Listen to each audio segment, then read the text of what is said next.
돌아볼까요? 첫 번째 1계명은요. 너는 나 외에는 다른 신을 내게 두지 말라입니다. 사랑의 하나님 외에 다른 신은 없습니다. 2계명부터 같이 한번 읽어볼까요? 시작. 너는 너를 위하여 색임상을 만들지 말라.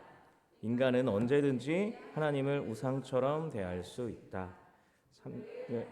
여호와의 이름을 망령되이 잊지 말라.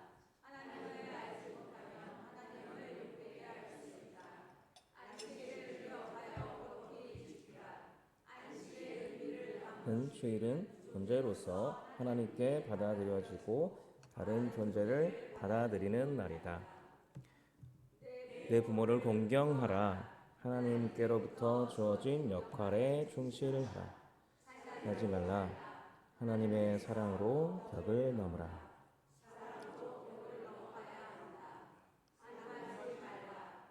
하나님의 사랑으로 모든 욕망에서 자유하라. 하지 말라.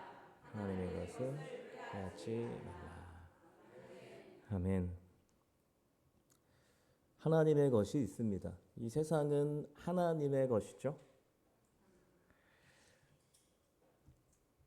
그런데 여러분, 어린 시절에 부모님의 지갑이나 호주머니에서 동전을 꺼내 보신 적 있으십니까? 저는 많습니다. 뭘 해냐면요, 그걸 들고 방방을 탔어요. 그리고 엄마가 저에게 헌금을 줬습니다. 그걸 가지고 시우리 귀 막았으면 좋겠는데 오락실에 갔어요. 또 더 나아가서 더 못된 짓도 했는데요. 슈퍼에 가서 몰래 물건을 주머니 속에 넣기도 했습니다. 걸렸을까요? 안 걸렸을까요? 안 걸린 적도 있고요. 걸린 적도 있습니다. 근데 한번 걸렸을 때 너무 호되게 혼나서 집에 못 들어가겠더라고요. 너무 힘들어서 못 들어갔습니다. 하루 종일 못 들어가고 밤에 들어갔어요. 그때가 중학교 1학년인데 그 이후로 제가 그때 슈퍼 아주머니에게 참 감사한 것은 그 이후로 저는 남의 것을 손대지 않습니다. 아주 험한 욕을 엄청 들었어요. 하루 종일 거기에서 들었습니다. 눈에 보이는 다른 사람의 소유, 그것을 내 마음대로 가지고 와서 나의 소유인 것처럼 하는 것은 도둑질입니다. 눈에 보이지 않는 것도 다른 사람의 소유가 있습니다. 저작권이나 전야권 같은 것, 그러니까 음악, 영화 이런 것을 불법 다운을 받는 것, 도둑질이죠.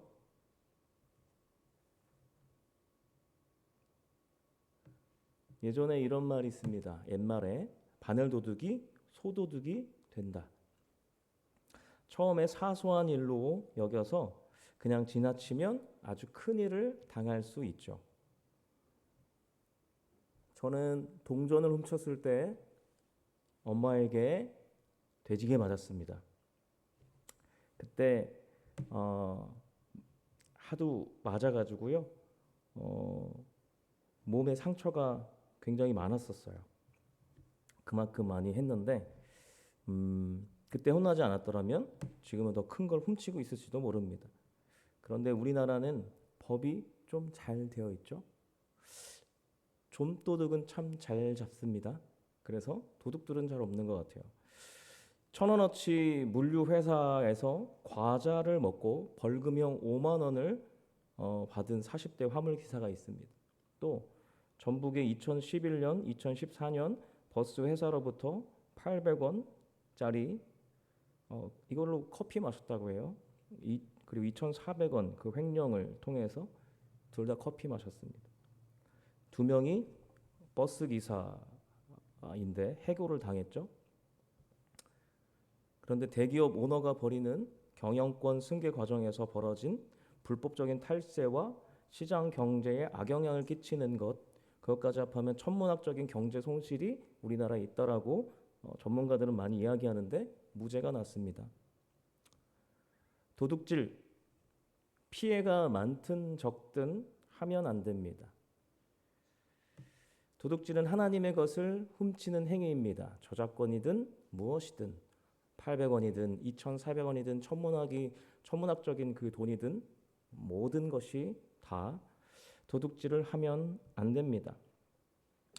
하나님은 이 세상을 창조하시고 인간을 창조하시고 인간에게 잘 다스리라고 하셨습니다. 모든 것이 하나님의 것인데 다스림을 통해서 대신 이 소유의 권리를 누리라고 하신 것이죠. 하나님은 땅에서 나는 모든 것을 소유하라고 하셨습니다. 다만 한 가지, 선악과는 안 되는 것이죠. 선악과는 인간이 소유할 수 없는 하나님의 절대적 소유물이었습니다. 창세기 2장 15절에서 17절을 함께 보겠습니다. 같이 읽겠습니다. 시작. 여호와 하나님이 그 사람을 이끌어 지키게 하시고 여호와 하나님이 그 사람에게 명하여 이르되 매는 내가 임의로 먹되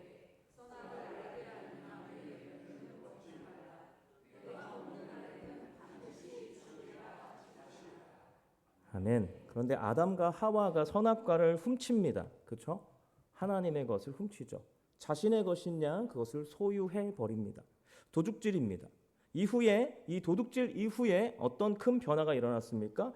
그것은 이 서로에 대한 인격의 훼손 현상이 일어납니다. 그것은 아담이 이렇게 하와에게 말했었어요. 하와가 처음 등장했을 때 내 뼈 중에 뼈요 살 중에 살이다. 나라는 존재만큼 이 존재도 중요합니다라고 했죠. 그런데 하나님께서 선악과를 먹고 나서 하나님께서 너가 왜 선악과를 훔쳤니? 왜 먹었니? 라고 했더니 뭐라고 하죠? 저 여자 때문에 먹었다라고 합니다. 창세기 3장 12절 그냥 비춰주셨으면 좋겠는데요.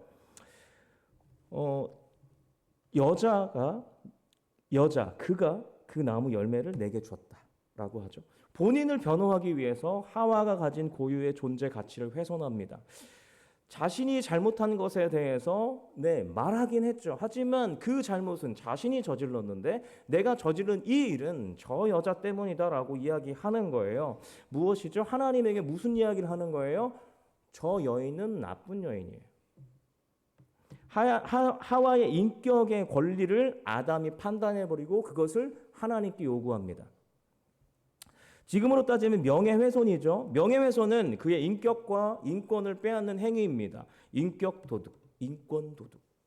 하나님께서 도둑질하지 말라라고 하신 것은 하나님이 우리의 소유라고 인정해 주신 하나님의 모든 창조물을 빼앗지 않아야 함을 의미하는 것이죠. 그 중에 물건도 있고요, 건물도 있고요, 토지도 있고요, 여러 가지 있습니다. 슈퍼에서도 그런 거 훔치면 안 되죠. 그런데 눈에 보이는 것들 중에 가장 중요한 것은 무엇일까요? 사람입니다. 사람을 훔치면 안 됩니다. 하나님은 사람을 가장 중요하게 여기십니다. 그 사실은 십자가로 확증하셨어요. 그래서 사람을 빼앗으면 안 됩니다. 그것은 무엇일까요? 사람을 빼앗는다는 것은 무엇일까요? 그의 인격을 빼앗으면 안 됩니다. 그의 인권을 빼앗으면 안 됩니다. 창세기 2장 5절에서 7절 말씀을 함께 읽도록 하겠습니다. 5절에서 7절입니다. 같이 읽겠습니다. 시작. 여호와 하나님이 땅에 비를 내리지 아니하셨고 땅을 갈 사람도 없었으므로 들에는 초목이 아직 없었고 밭에는 채소가 나지 아니하였으며 안개만 땅에서 올라와 온 지면을 적셨다. 여호와 하나님이 땅의 흙으로 사람을 지으시고 생기를 그 코에 불어넣으시니 사람이 생명이 되니라. 아멘. 창세기 1장 27절을 보겠습니다.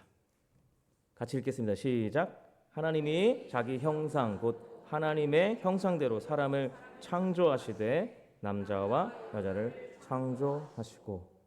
아멘. 하나님은 하나님의 형상대로 하나님의 인격, 하나님의 존재를 담아서 창조하셨습니다. 모든 인간에게는 고유한 인격과 권리가 있습니다. 그렇기 때문에 그가 가진 어떠한 물건이나 어떠한 것들을 훔쳐가면 안 됩니다. 뭐까지 가져가는 걸까요? 그가 가지고 있는 그 인격과 인권까지 침해가 되어지는 것이죠. 그러니까 도둑질 중에 가장 물건을 훔치는 것들은 그나마 도둑질 중에 가장 악질적인 도둑질은요, 인격과 인권의 도둑질입니다. 오늘은 이 이야기를 좀 하려 합니다. 이스라엘은 애굽에서 인격과 인권을 박탈당할 수밖에 없던 노예 신분으로 살았습니다. 그래서 하나님께 울부짖었다라고 성경은 이야기합니다. 그들의 인생은 누군가에게 인격을 빼앗겨서 인권을 빼앗겨서 울부짖는 상황 속에서 살 수밖에 없었습니다. 그런데 하나님께서 오셔서 자유를 주셨습니다. 그리고 십계명을 주셨는데요. 타이밍이 너무 잘 맞네요. 십계명을 전화로 주셨나요? 십계명을 주셨습니다. 여러분, 십계명을 쉽게 이해하면요, 쉽게 말하면 하나님으로부터 충만함을 받으면 이웃에게 어떠한 것을 빼앗지 않겠습니다라는 의미입니다. 그리고 하나님께 충만한 것을 이웃에게 흐르게 하겠습니다라는 것이 십계명입니다. 그런 존재로 만들어 가겠다라는 것이 십계명이라는 계약서입니다. 우리를 그런 존재로 만들어 가시겠다라는 거예요. 그러니까 애굽에 있던 저 사람들의 모습이 아니라 하나님의 자녀는 인격과 인권까지도 보호하고 그것을 빼앗지 않는 것이다라는 거죠. 하나님이 주신 자유, 사랑의 자유가 충만한 하나님의 소유가 되었다는 것은 창세 전부터 예비하신 하나님의 모든 세계를 누리는 것이기 때문에 그것을 누리는 것입니다. 잊어버렸던 것을 다시 얻은 거죠.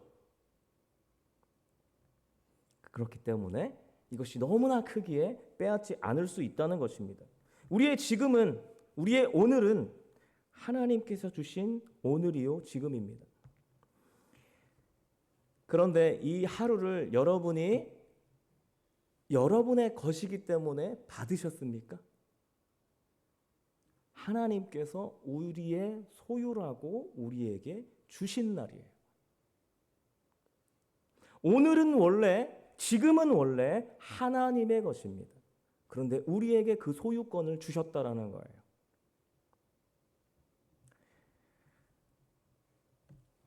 사실 우리가 오늘을 그냥 아무렇지 않게 산다면 하나님이 주신 날에 대한 도둑질일 수 있다라고 볼 수 있죠. 여러분, 이 하루를 하나님 왜 주셨습니까? 누리라고 주셨습니다. 이 하루 안에서 하나님의 사랑을 누리고 하나님의 은혜를 누리고 하나님을 사랑하기에 이웃을 섬기겠습니다. 이 삶을 누리며 살라고 주셨습니다. 그러나 우리가 아까 제가 처음에 우리가 기도했듯이 그렇게 살지 못할지라도 하나님 또 내일을 주시고 지금 이후에는 또 1초, 2초, 3초 또 기회를 계속해서 주시죠. 하나님이 주시는, 우리에게 주시는 이 하루입니다. 하나님이 주신 날에 하나님이 주시는 사랑과 은혜를 누리며 산다면 우리는 감사할 수 있습니다. 신앙생활, 믿음은 하나님이 시작입니다. 그리고 하나님이 끝이십니다. 이 사실에, 이 진리에 나를 맡기는 것입니다. 아브라함이 그렇게 살았습니다. 아브라함의 이 믿음이 바로 이런 믿음이었죠. 그렇기 때문에 우리의 이 믿음 생활은요, 하나님이 주신 이 하루를 통해서 매일이 새로워지는 것입니다. 우리의 인격과 인권과 이 모든 것들이 그렇게 기대할 수 있는 존재로 나아갈 수 있는 것이죠. 그러나 우리 스스로 만들어낼 수 없는 이 하루를 살면서 이 하루가 나의 소유라고 생각합니다. 그래서 기대감보다는 감사보다는 삶의 무게와 세상의 풍조에 따라서 세상의 풍조가 어떻죠? 더 갖고자 하는 욕망에 이끌려갑니다. 한번 우리 확인해 볼까요? 사랑하는 성도 여러분, 여러분은 현재 우리나라에서 나타나고 있는 임금의 격차에 대해서 어떻게 생각하십니까? 별 생각 없으세요? 임금의 격차가 어마어마하지 않습니까? 그런데 여러분 생각에 격차는 벌어져야 할까요? 비슷해야 할까요? 벌어져야겠습니까? 비슷해야겠습니까? 공평해야겠습니까? 아니면 누군가는 더 많이 받고 누군가는 덜 가져가고. 머릿속에 지진이 나시나요? 공정이란 무엇입니까? 이렇게 공정하면 안 된다라고 세상은 말해요. 이렇게 공평하면 안 된다고 말해요. 어떤 직업을 갖든 임금이 비슷하면 이 세상에 모두가 다 의사하고 모두가 다 판사하고 모두가 다 사사사사 할 거 아니냐라는 거죠. 정말 그럴 것 같습니까? 잘 모르겠습니다. 임금이 비슷해지면 세상이 망한다라고 많이 이야기합니다. 그렇다면 이 얘기는 돌려 이야기하면 이 얘기가 똑같은 거예요. 빈부의 격차가 클수록 우리는 잘 살 수 있다라는 거예요. 그러나 빈부의 격차가 클수록 이 역사는요, 계속 그 안에 전쟁이 일어났습니다. 나 못 살겠다 하는 것이죠. 그리고 들이받습니다. 더 많이 가진 자의 지키고자 하는 힘과 빼앗긴 자의 결핍과 열등감이 갈등과 혐오를 낳습니다. 그래서 사회를 병들게 하는 것이죠. 지금 CEO와 노동자의 임금 격차가 어떨 것 같습니까? 600배가 넘죠. 당연한 겁니까? 잘 생각해 보세요. 노동자와 이 CEO 둘 중에 누가 더 일을 많이 할까요? 노동자가 더 많이 하죠. 자본주의가 태동한 18세기, 19세기만 해도 그러니까 CEO와 노동자의 격차는 크지 않았습니다. 한 4배 정도 됐더라고 해요. 그런데 산업화가 본격화되면서 격차가 벌어지기 시작합니다. 그리고 노동자의 인격과 인권보다는 그들을 노예처럼 일하는 기계처럼 하루 24시간 중에 반 이상을 일하게 한 거죠. 인격과 인권에 유린을 당했습니다. 그리고 그거에 대해서 반기를 들으면 너 나가. 다른 사람 오면 돼. 이렇게 한 것이죠. 무엇을 도둑질한 것입니까? 무엇을 도둑질한 것입니까? 우리 고민해 봐야 됩니다. 이런 불평등과 계급주의는 지금도 여전히 이어지고 있습니다. 당신의 직업은 무엇이에요? 당신은 얼마 벌어요? 대기업 다닙니까? 어떤 회사를 다녀요? 임금의 격차에 따라서 사람이 차등됩니다. 불평등이 있습니다. 계급주의가 생깁니다. 우리나라는 한국전쟁 이후에 산업화의 과정에서 인격과 인권 유린의 현장에서 벗어나기 위해서 노동운동을 펼쳤습니다. 노동시간과 노동 환경의 여건들을 보장받기 위해서 애썼습니다. 그 안에서 폭력적인 사태들도 일어났었고요. 그리고 죽음도 일어났었습니다. 그러다 이제는 전 세계가 이제 노동 시간을 하루에 몇 시간으로 합의를 보았죠? 8시간입니다. 하루에 8시간만 일하자가 된 거죠. 그래서 그걸 지키고 있어요. 노동 시간을 줄였습니다. 여러분 좋으세요? 좋죠. 이거 안 일했으면 우리 계속 일할 뻔했습니다. 노동자의 인권을 도둑질하지 않도록 세계가 합의한 것이죠. 이 합의를 위해서 굉장히 오랜 기간이 걸렸죠. 그런데 우리나라에는 이 노동 문제보다 더 큰 문제가 있습니다. 바로 교육입니다. 교육이 우리나라를 병들게 하고 있다라고 합니다.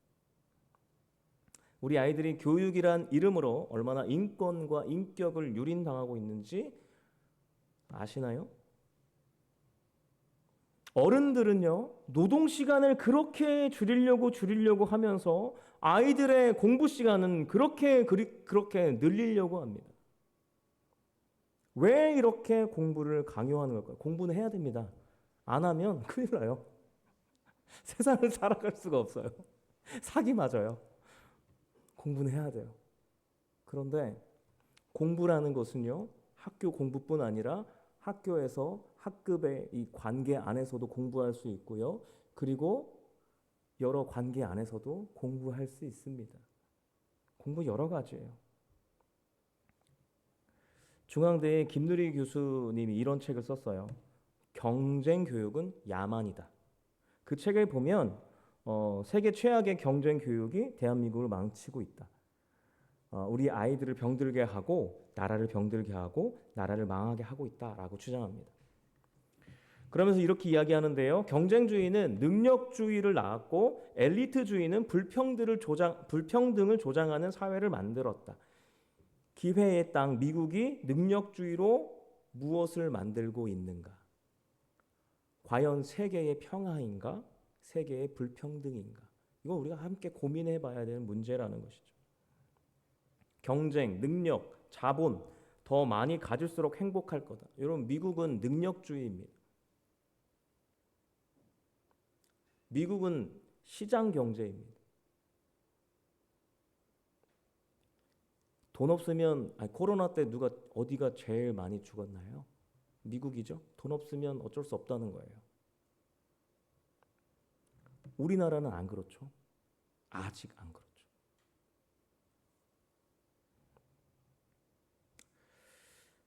기독교는 이런 엘리트주의와 능력주의와 조건주의에 빠져들면 안 됩니다.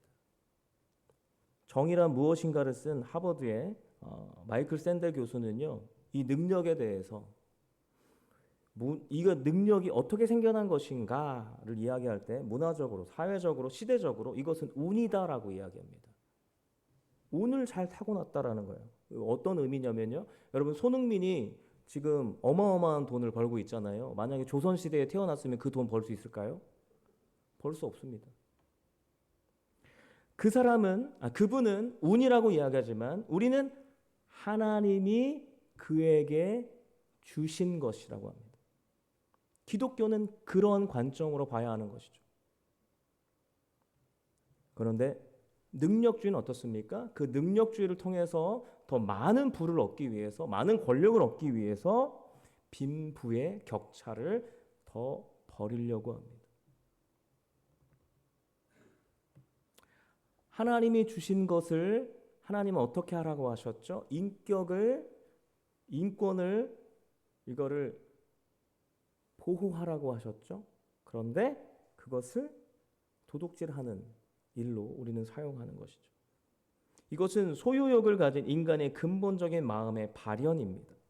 하나님이 아담과 하와가 선악과를 먹은 후에 이렇게 말씀하셨어요. 너희의 상태가 이렇다라는 것인데 창세기 3장 16절을 같이 함께 읽겠습니다. 같이 읽겠습니다. 시작. 또 여자에게 이르시되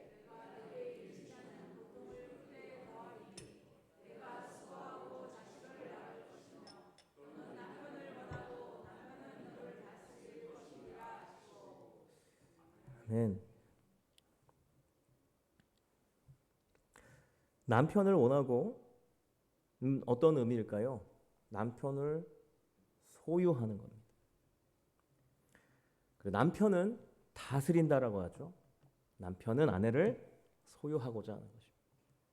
내 거다. 내 것. 어떤 의미에서는 굉장히 내가 그와 하나다라는 의미로서 좋아 보입니다. 그런데 다르게 생각해 보면 내 마음대로 할 수 있는 존재다라고 생각할 수 있다는 거예요.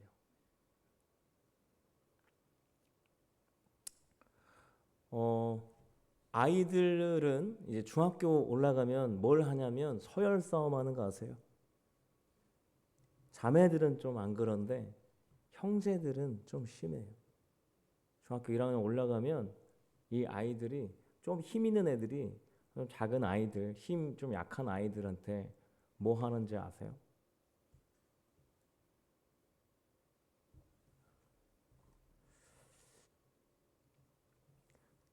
이 친구랑 잘 놀아요, 처음에.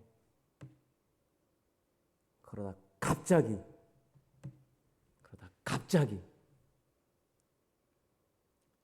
기분 나쁘게 합니다. 그 다음에 얘가 그것을 기분 나쁘게 했을 때 나한테 도전을 하는지 도전하지 않는지, 도전하면 눌러버리고요, 도전하지 않으면 너는 거기까지.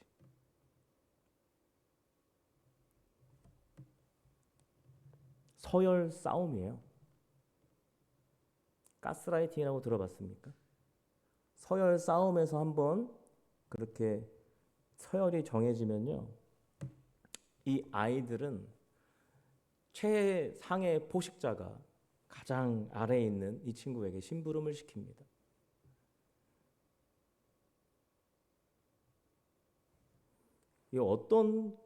이 아이들한테는 어떤 경험일까요? 신이 되는 거예요, 신. 뭔지 아세요? 사람을 내가 다루는 것입니다. 내 마음대로.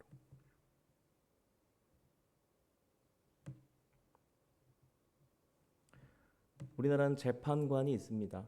검사도 있고요, 의사도 있습니다.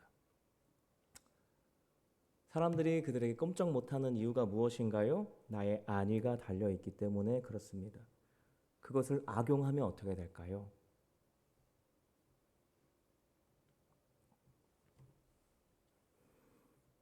문제가 커지겠죠.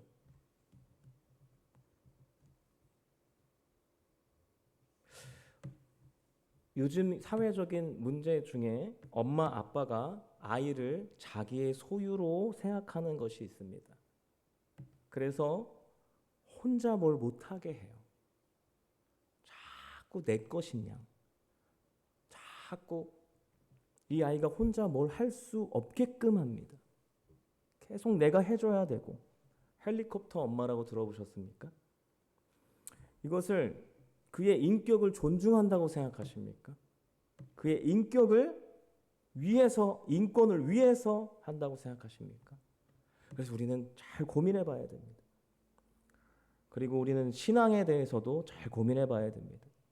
14세 이후에, 우리는 만 14세 이후에 입교합니다. 그리고 학습 세례 받습니다. 그 고백이 무엇입니까? 그들이 했던 고백이 무엇일까요? 자기 신앙으로 예수님을 구주로 영접한 것입니다. 그러면서 그 이후에 무엇을 해야 될까요? 아빠와 엄마의 신앙을 보면서 스스로 결정해보고 하나님과의 관계를 쌓아가야 됩니다. 그래서 무엇을 해야 될까요? 나는 부모로서 내 신앙을 지켜가야 하고요. 아이는 신앙을 지켜가는 것을 좀 지켜봐야 됩니다.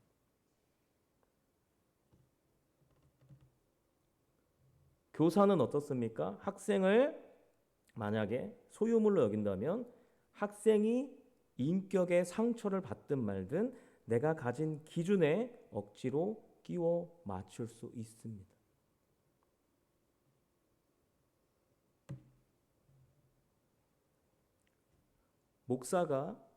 목사님이 성도를 소유하면 어떻게 될까요? 내 성도, 내 양. 예전에 이런 발언을 많이 하셨었죠. 그런데 이것이 아니라는 사실, 양은 오직 하나님의 양이라는 사실, 성도는 오직 하나님의 성도라는 사실을 우리는 알고 있습니다. 목자는 오직 하나님밖에 안 계십니다. 목자가 내 양, 목사님이 내 양이다. 이렇게 되면 이단의 교주처럼 왕처럼 성도를 소유하는 것처럼 하는 이들이 많아질 수 있습니다. 사람은 절대로 억지로 바뀌지 않습니다. 오직 하나님의 사랑, 그리스도의 사랑으로만 바뀝니다. 자녀와 학생과 성도가 있습니다. 사랑으로만입니다. 우린 선한 목적을 가지면 모든 것이 가하다는 어리석은 생각을 가끔 합니다. 그러나 우리는 이것을 빠뜨리면 안 됩니다. 사랑이 제일입니다. 이게 빠지면 목적에 의해서 인격과 인권에 있어서 그것을 빼앗을 수도 있다라는 것. 그것이 인간의 한계성입니다. 잠언 4장 23절을 함께 보겠습니다. 그렇기 때문에 우리가 무엇을 지켜야 할까요? 같이 읽겠습니다. 시작. 모든 지킬 만한 것 중에 더욱 내 마음을 지키라. 생명의 근원이 이에서 남이니라. 아멘. 하나님은 십계명을 통해서 하나님이 우리가 하나님의 소유란 사실을 계속해서 가르치십니다. 하나님이 주신 믿음, 마음으로 이어집니다. 그리고 팔로, 다리로 연결되어서 하나님의 말씀을 계속해서 지켜나가는데 그 일에 있어서 가장 중요한 것은 우리의 마음입니다. 마음을 지켜가는 것이죠. 그런데 안타깝게도 이 마음이 자꾸 어디에 빼앗기죠? 핸드폰에 빼앗깁니다. 마음과 생각에 대한 도둑질 중에 요즘에 가장 문제되는 부분을 제가 생각해 봤는데요. 유튜브의 알고리즘입니다. 알고리즘이 AI 기술이죠. 알고리즘은 사람을 이 인터넷 공간에 머물게 하기 위해서 이것저것 자극적이고 음모론적인 두려움으로 마음과 생각을 계속 그쪽으로 향하게 합니다. 그래서 그것을 계속 보게 하는 것이죠. 자극적인 것으로 사람의 마음을, 생각을, 시간을 도둑질하고 있습니다. 그런데 안타깝게도 이제 지난번에 말씀드렸나요? 알고리즘을, 그러니까 AI를, 챗GPT를 지금 이제 사람보다 더 신뢰하는 시대가 오고 있다라는 거예요. 근데 이 신뢰가 더 갑니다. 의지하는 쪽으로 가고요. 그 의지가 이제 사랑으로 갑니다. 아십니까? 지금 챗GPT를 통해서 부부인데요.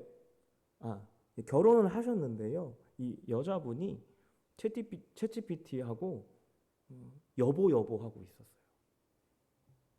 그거를 발견한 남편이 신고했어요. 불륜 아니냐고.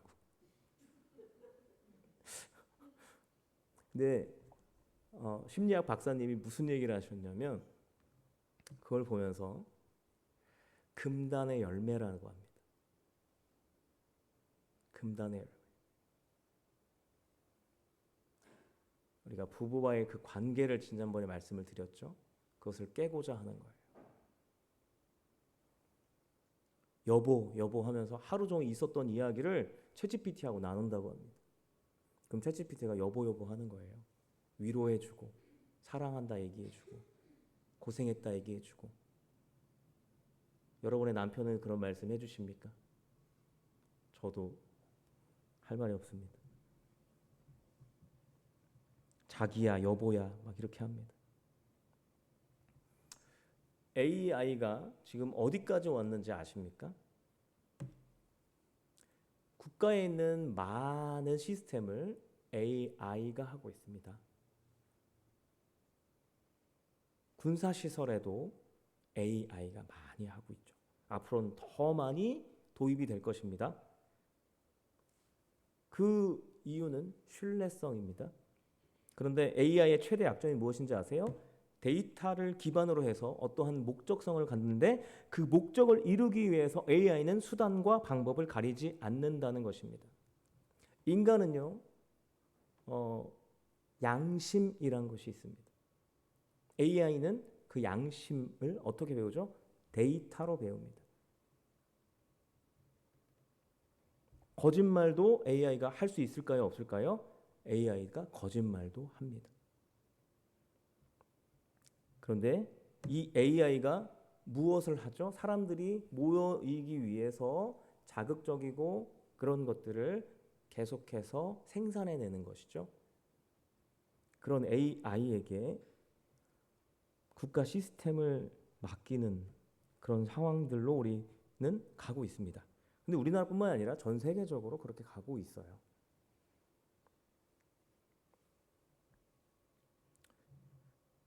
세상에는 우리의 인간성을 빼앗는 도둑들이 득실득실합니다.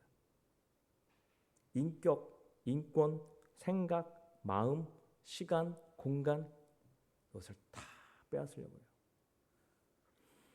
십계명은 하나님께서 우리에게 주신 계약서라고 했습니다. 우리를 어떻게 만들어 가시려고 하는지 아십니까?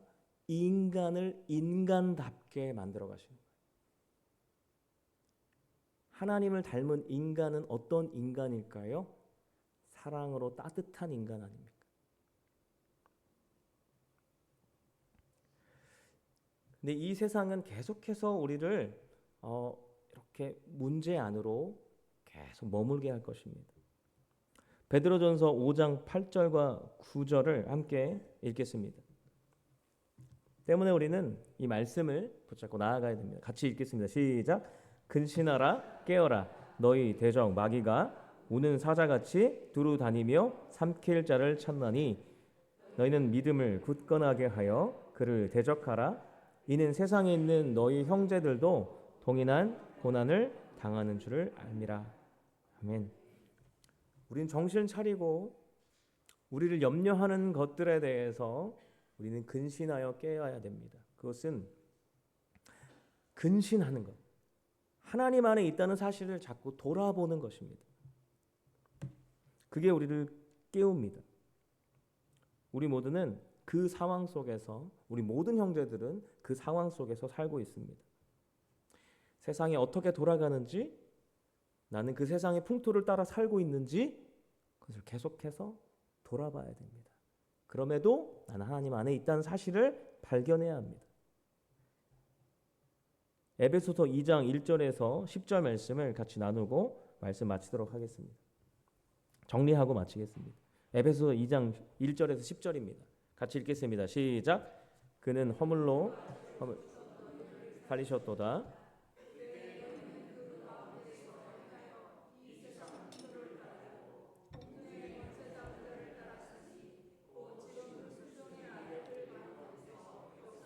영이라. 저는 우리도 다 그 가운데서 우리 육체의 욕심을 따라 지내며 육체와 마음에 원하는 것을 하여 다른 이들과 같이 본질상 진노의 자녀이더니 긍휼이 풍성하신 하나님이 우리를 사랑하신 그 사랑을 인하여 허물로 죽은 우리를 그리스도와 함께 살리셨고 너희는 은혜로 구원을 받은 것이라. 또 함께 일으키사 그리스도 예수 안에서 함께 하늘에 앉으시니 이는 그리스도 예수 안에서 우리에게 자비하심으로써 그 은혜의 지극히 풍성함을 오는 여러 세대에 나타내려 함이라. 너희는 그 은혜에 인하여 믿음으로 말미암아 구원을 받았으니 이것은 너희에게서 난 것이 아니요 하나님의 선물이라. 행위에서 난 것이 아니니 이는 누구든지 자랑하지 못하게 함이라. 우리는 그가 만드신 바라 그리스도 예수 안에서 선한 일을 행하여 지으심을 받은 자니 이 일은 하나님이 전에 예비하사 우리로 그 가운데서 행하게 하려 하심이라. 아멘. 하나님 안에 우리가 살고 있습니다. 때문에 우리는 세상이 말하는 것, 소유에 대한 욕망, 그리고 인격과 인권을 그 유린을 통해서 세상 권력에 가고자 하는 그 방향들을 우리는 이제는 가지 않겠다고 선언하고 이제는 예수 그리스도의 길로 가겠습니다. 그 구원의 길로 가겠습니다. 라고 고백하고 그 구원과 은혜 속에 살아가는 이들입니다. 이미 우린 그리스도에게 우리의 마음을 빼앗겼습니다. 우리를 그리스도께서 소유하셨습니다. 이것은 이전에 도둑에게 빼앗긴 우리를 다시 하나님의 자리, 하나님의 자녀의 자리로 원위치한 것입니다. 그래서 우리는 그 자리에 서게 되었습니다. 그렇기 때문에 우리는 그 삶을 살아갈 수 있습니다. 죄송합니다. 마지막으로 베드로전서 2장 9절이 있었습니다. 같이 읽고 마치겠습니다. 읽겠습니다. 시작. 그러나 너희는 택하신 족속이요 왕같은 제사장들이요 거룩한 나라요 그의 소유가 된 백성이니 이는 너희를 어두운 데서 불러내어 그의 귀한 빛에 들어가게 하신 이의 아름다운 덕을 선포하게 하려 하심이라. 아멘. 우리 모두는요 각각 하나님의 소유이기도 하고 왕같은 제사장입니다. 제사장이 무엇을 했을까요? 하나님과 이스라엘 백성들을 이어줬습니다. 우리는 이 세상에 하나님과 이 세상에 있는 많은 사람들을 중간에서 하나님과 연결해 주는 사람들입니다. 무엇으로 연결할까요? 이 세상이 가는 그 풍조에 따라서 우리가 가지 않는 그 역행하는 그 모습을 통하여서 그들이 우리를 통하여서 하나님을 보는 것입니다. 그것이 제사장의 모습인 것이죠. 우리가 다 그런 존재들이고 우리 아이들도 그럴 것입니다. 인격을 존중하는 그리고 인격을 사랑하며 하나님의 사랑 안에서 나아가는 우리 모두가 되기를 주님의 이름으로 소망합니다. 이 시간 함께 기도하시겠습니다. 하나님 말씀을 의지하여서 함께 기도했으면 좋겠는데요.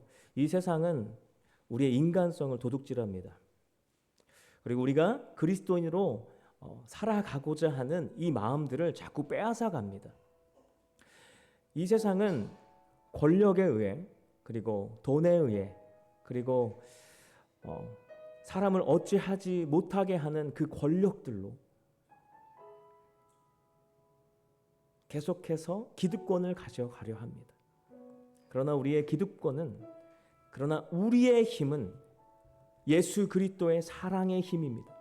인격을 존중하고 인권을 보호하고 사랑으로 안아주며 한 사람 한 사람이 하나님의 사랑을 알아갈 수 있도록 우리가 먼저 하나님의 사랑 안에 충만히 거하고 이제는 그 사랑으로 인하여서 하나님 다른 것을 빼앗지 않겠습니다. 하나님의 사랑으로 충만하여서 그 사랑을 충만하게 누리며 그것을 나누며 살아가는 우리 모두가 되어줄 수 있도록 하나님 인도하여 주시옵소서라고 다른 것을 탐하지 않고 오직 하나님의 사랑으로 이 세상 가운데 하나님의 자녀로 살기를 소망합니다라고 이 시간 주여 한번 간절히 부르짖고 함께 기도하며 나아가기를 원합니다. 함께 기도하시겠습니다. 주여 하나님